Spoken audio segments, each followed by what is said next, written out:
इस तरीके के प्रश्नों का कैसे हल करें अभी हम आसान तरीके से समझने का प्रयास करेंगे। उस एपी के प्रथम 51 पदों का योग ज्ञात कीजिए जिसके दूसरे और तीसरे पद हमें क्रमशः दिए हुए हैं। तो हम इसका हल कैसे करेंगे, हम लिखेंगे दिया है। बच्चों क्या दिया हुआ है हमें, उसका दूसरा पद दे रखा है यानी a2 बराबर कितना 14। a2 को हम कैसे लिखते हैं a प्लस डी बराबर 14। इसको हम समीकरण नंबर 1 दे देते हैं, ठीक है। तथा तीसरा पद यानी a3 दे रखा कितना 18। इसको क्या लिखेंगे a प्लस 2d यानी जो होता है इसमें से a कम हो जाता है, 3 में से a कम और d, ठीक है। ये आप जानते हैं क्योंकि ए एन बराबर फॉर्मूला क्या रहता है, एन बराबर ए प्लस एन माइनस 1d रहता है। तो यहाँ 3 में से a कम हो जाएगा, 2 में से a कम हो जाएगा, ठीक है।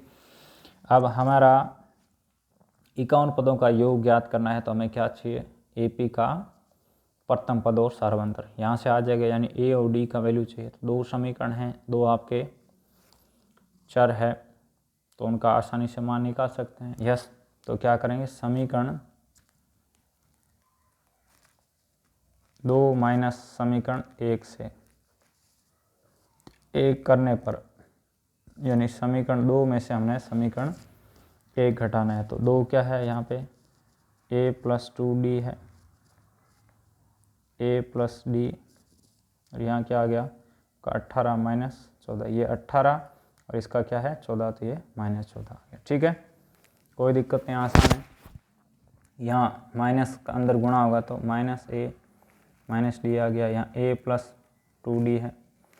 18 में से 14 गया कितना गया 4, a से a कैंसिल हो गया, 2d में से d गया तो d बराबर आपका कितना आ गया 4, ठीक है। अब d का मान हम समीकरण 1 में रखने पर 1 में रख देते हैं, ठीक है। तो ये रहा 1, इसमें d बराबर कितना 4 रखा, बराबर कितना है 14। तो यहाँ से a बराबर क्या आ गया 14 माइनस 4 यानी बराबर 10, ठीक है। ये प्लस का दूसरी तरफ भेजा तो माइनस आ गया। अब चूंकि हम जानते हैं n पदों का योग, प्रथम n पदों का योग ऐसे लिखेंगे, ठीक है। एस एन बराबर क्या रहता है n/2 2a plus n minus 1d, ये आपका फॉर्मूला रहता है। तो यहाँ तो 51 पदों का योग